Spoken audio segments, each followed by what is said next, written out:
بسم اللہ الرحمن الرحیم۔ شرک کی تعریف اور اس کی چند صورتیں۔ قول تعالی ان اللہ لا یغفر ان تشرک بہ۔ اللہ تعالیٰ کی ذات اور صفات کے بارے میں جو عقائد ہیں اس طرح کا کوئی عقیدہ کسی مخلوق کے لیے رکھنا یہ شرک ہے۔ اس کی کچھ تفصیلات یہ ہیں: علم میں شریک ٹھہرانا، یعنی کسی بزرگ یا پیر کے ساتھ یہ اعتقاد رکھنا کہ ہمارے سب حال کی اس کو ہر وقت خبر ہے۔ نجومی پنڈت سے غیب کی خبریں دریافت کرنا، یا کسی بزرگ کے کلام میں فعل دیکھ کر اس کی یقینی سمجھنا، یا کسی کو دور سے پکارنا یا یہ سمجھنا کہ اس کو خبر ہو گئی، یا کسی کے نام کا روزہ رکھنا۔ اشراک فی التصرف، یعنی کسی کو نفع یا نقصان کا مختار سمجھنا، کسی سے مرادیں مانگنا، روزی اور اولاد مانگنا۔ عبادت میں شریک ٹھہرانا، کسی کو سجدہ کرنا، کسی کے نام کا جانور چھوڑنا،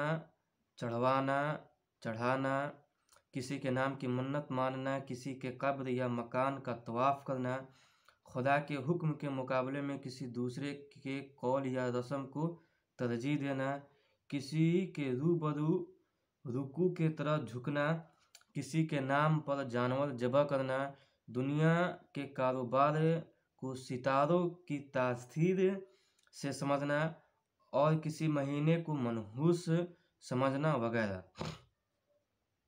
اپنی مدح سرائی اور عیوب سے پاک ہونے کا دعویٰ جائز نہیں۔ قول تعالی الم تر الی الذین یزکون انفسہم۔ یہود اپنے آپ کو مقدس بتلاتے تھے، جس طرح اللہ تعالی نے اس آیت میں ان کی مذمت کرتے ہوئے فرمایا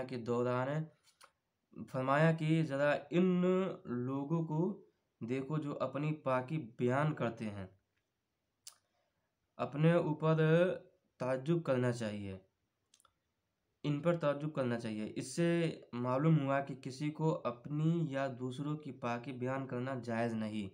یہ ممانعت 3 درجے سے ہے۔ اپنی مدح کا سبب اکثر کبر ہوتا ہے، تو حقیقت میں ممانعت کبر ہے، کبر سے ہوئی۔ اپنی مدح کا سبب اکثر کبر ہوتا ہے، تو حقیقت میں ممانعت کبر سے ہوئی۔ یہ کہ خاتمہ کا حال اللہ کو معلوم ہے کہ تقوی و طہارت پر ہوگا یا نہیں، اس لیے اپنے آپ کو مقدس بتلانا خلاف خوف الہی ہے۔ چنانچہ ایک روایت میں حضرت زینب بنت ابی سلمہ رضی اللہ عنہما فرماتی ہیں کہ رسول کریم صلی اللہ علیہ وسلم نے مجھ سے دریافت فرمایا کہ تمہارا نام کیا ہے؟ اس وقت چونکہ میرا نام برہ تھا، جس کے معنی ہے گناہوں سے پاک، میں نے وہی بتلایا۔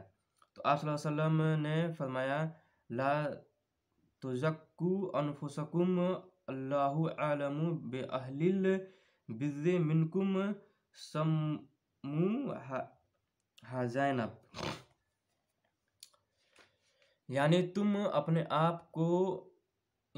اپنے آپ کی گناہوں سے پاکی بیان نہ کرو، کیونکہ یہ علم صرف اللہ ہی کو ہے کہ تم میں سے کون پاک ہے۔ پھر برہ کے بجائے آپ صلی اللہ علیہ وسلم نے زینب نام رکھا۔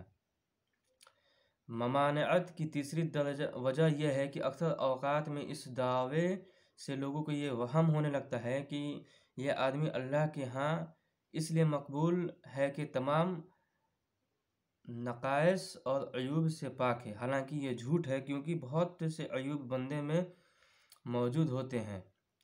مثلا اگر مذکورہ عوارض نہ ہو تو نعمت کا اظہار کے طور پر اپنی صفت بیان کرنے کی اجازت ہے۔